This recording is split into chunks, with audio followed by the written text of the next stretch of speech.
Tragic death of baby Bella, another staggering failure for the state's Department of Children and Families. What's going wrong here? And where do you point the finger? I read up on the mom, and it said she had 2 other kids taken away from her. Right. So that should have been a red flag. I feel like the system failed her, and so did her parents. All right, how about Beacon Hill? The case was not open for very long. I don't think it's a simple answer of there's one person responsible. I think it's a dual responsibility, both the parents, but also I think DCF needs to have a follow-up system. They can only do what they can do. The parents are really responsible for their children. I definitely think there's issues, and I think funding has a lot to do with it. That's something that you hear all the time. So thank you for participating this morning. Now it's time to hit the OTR Political Roundtable. So let me introduce our analyst this morning, the indomitable Democrat, Marianne Marsh. What are you smiling for? She's really giggling. And new to our OTR family, Republican Eric Fernstrom. Eric, we're going to come up with a word for you, but we didn't come up with one yet. But it's great to have you with us this morning. Thank you so much. Of course, as you know, you recognize Eric from his time with Mitt Romney and the participation at top political advisor to 2 presidential runs. So you just heard some of the members of the public talk about this Bella Bond tragedy. How much responsibility lies with Governor Baker and DCF? Well, it's on Governor Baker because it happened on his watch. But every governor, going back to Bill Weld, is an accomplice too, because none of them fixed DCF either. However, Charlie Baker has the best opportunity here to fix DCF if he can do to it what he did to Harvard Pilgrim, take it from worst to first. If he does that, it's the biggest accomplishment ever. Because the fact is, these kids are defenseless. And if we can't take care of these kids, then what can we do? I'm going to ask you the same question I asked Maura Healey. Is Governor Baker doing as much as he possibly can with the short amount of time he's been in there so far? Janet, I give Charlie Baker a lot of credit for the way that he's handled this problem. As a freshman governor in his first year, first 8 months in office, he certainly has every right to point the finger of blame at his predecessor for the management mess that he was left. He hasn't done that. That's a hallmark of good leadership. So what has he done? He's been very transparent in identifying the management deficiencies in that agency. He has hired hundreds of new caseworkers. He's proposed new money. And all of these things over time are going to help improve the agency. Speaker DeLeo is just angry, and he's calling for a top-to-bottom review. But can the legislature really turn around an agency, Eric, that's been in turmoil for decades? Well, look, you heard some of the citizens that were interviewed on the street say that it really comes down to a home with loving parents. And the state is an imperfect substitute, sometimes necessary, but to be avoided if it can be.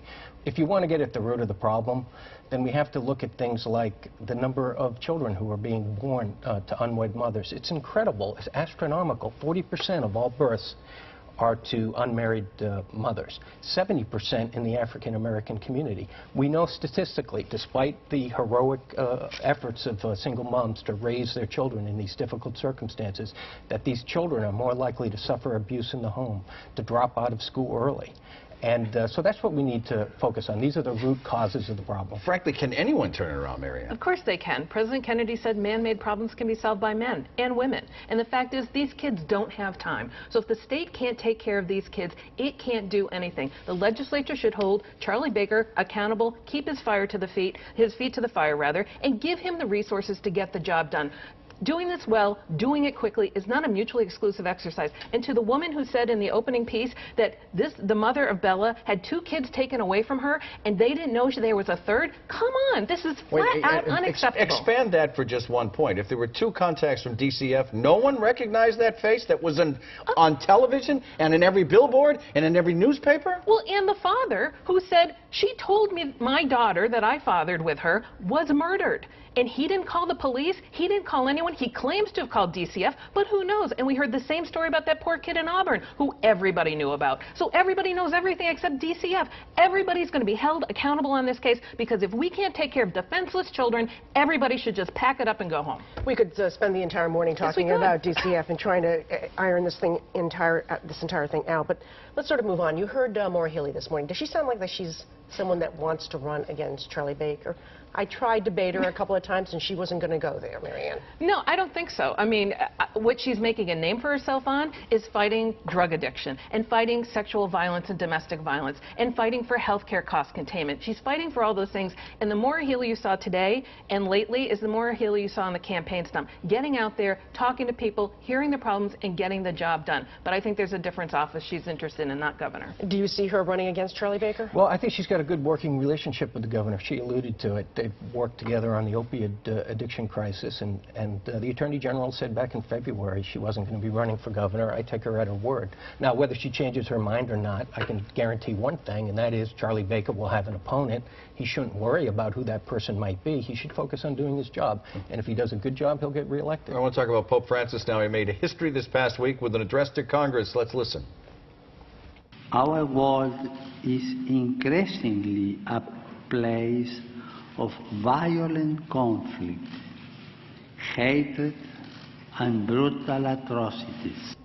That's the Pontiff speaking before a joint session of Congress. Marianne, will there be any long-term impact, changing any minds? I would hope so, and it would be a miracle if it happened. But I think what the Pope said in before Congress is really important, which is everyone in front of him has the opportunity to change the world and change lives. And we need to do it through peace and mercy. And when you do that and treat others the way you want to be treated, that's what should be done. And the way to address violence is through peace. Never invoke the name of God in any fight, especially when it involves violence and fighting others. And too often today, we're using religion against each other and fighting instead of trying to help people and make peace. Eric, your read on the Pope. Yeah, well, I love this Pope. I love the way that he's thrown open the doors of the church without changing any of its doctrines. And if you look around the world, the membership in the church is doing pretty well, but not here in America, not in Europe, certainly. We're suffering from declining membership, vocations are down. So I think this Pope has taken the right approach, which is to focus on the necessary things, which is the love of God. And I think he believes if you can bring people into the church, then God can convert hearts and minds. So I'm hopeful that it will lead to some lasting differences. Can we continue on the record? Stay with us.